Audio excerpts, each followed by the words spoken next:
नमस्कार, कैथल खबर से मैं विक्रम यादव। इस समय हम शहर के कचरा पॉइंट पर हैं, जहां जो कैथल शहर का कचरा है वो आता है। आपको बता दें कि जहां कचरे के बड़े बड़े ढेर आपको नज़र आते थे, अब वो धीरे धीरे कम हो रहे हैं, क्योंकि एनजीटी का प्रोजेक्ट है। उसके तहत कुछ मशीनें लगी हुई हैं जो कचरे को इसमें यहाँ से 3 चीज़ें जो कचरे की बनती हैं। एक तो किसानों का जो खाद है वो इसमें मशीनों में यहाँ डालने से, जैसे जो कचरा पहले सुखाया जाता है उसके बाद मशीनों में डाला जाता है, किसानों के लिए खाद बनता है। और एक सीएनडी, जिसका हम सड़क बनाने में जो मटेरियल है प्रयोग कर सकते हैं। और एक आरडीएफ, यानी जो प्लास्टिक वगैरह बनाने में काम आता है, वो इससे निकलता है। तो आइए पूरी जानकारी के लिए जो यहाँ मैनेजर हैं सुखविंदर जी, उनसे बातचीत कर लेते हैं कि किस तरह से जो ये मशीनें काम करती हैं और किस तरह से जो कचरा है वो इसका निस्तारण करेंगे और क्या कुछ इसके बेनिफिट हैं। जी सुखविंदर जी।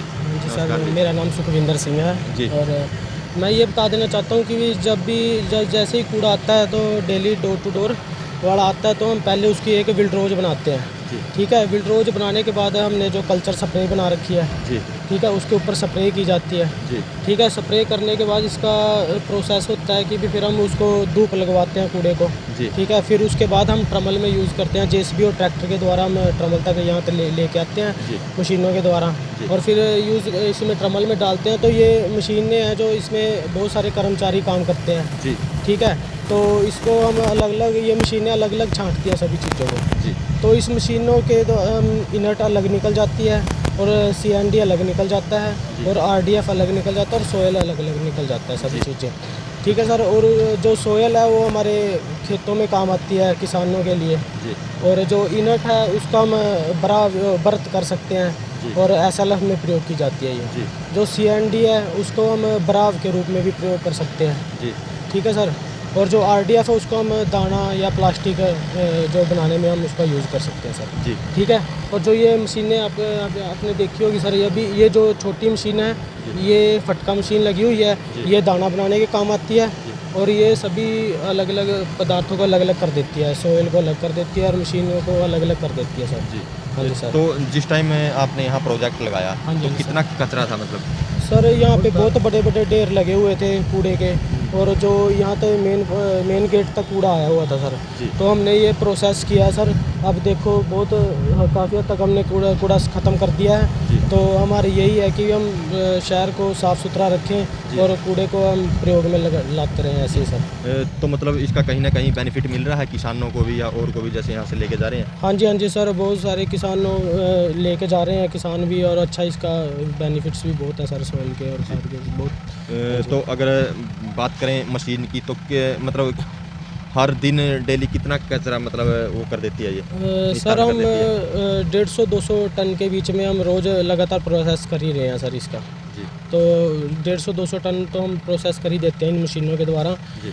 जी, और 2 शिफ्टों में भी काम चलता रहता है सर, नाइट भी चलती रहती है सर। ऐसे प्रोसेस 200 टन से ज़्यादा भी हो जाता है सर। तो जो समस्या पहले आती थी, मतलब कचरे की, शहर का यहाँ कचरा डालने के लिए जगह नहीं थी, अब वो समस्या नहीं आएगी इससे? नहीं सर, वो अब समस्या नहीं है सर।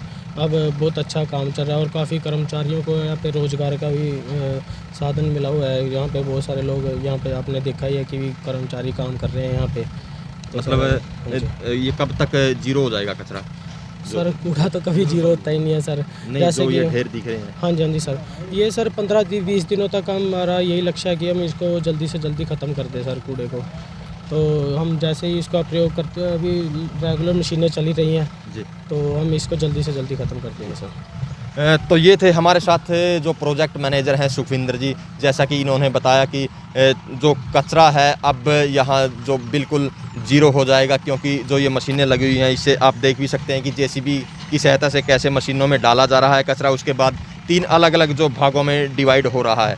तो इससे जो बहुत बड़ी समस्या बनी हुई थी, जो कचरे के ढेर लगे हुए थे, तो वो कहीं ना कहीं अब ज़ीरो हो जाएंगे। यानी जो कचरे की समस्या थी, अब वो कैथल शहर में यहाँ जो कचरा पॉइंट पर वो नहीं रहेगी।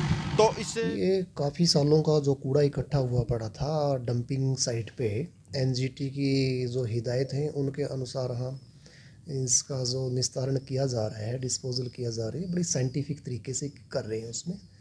जिस तरह से उसमें से जो खाद निकलती है वो ज़मींदारों के लिए फ्री है, वो वहीं पे मौके पे जाके ले सकते हैं। बहुत सारे ज़मींदार लेके भी गए हैं, अभी डिमांड आ रही है वो ले जाते हैं।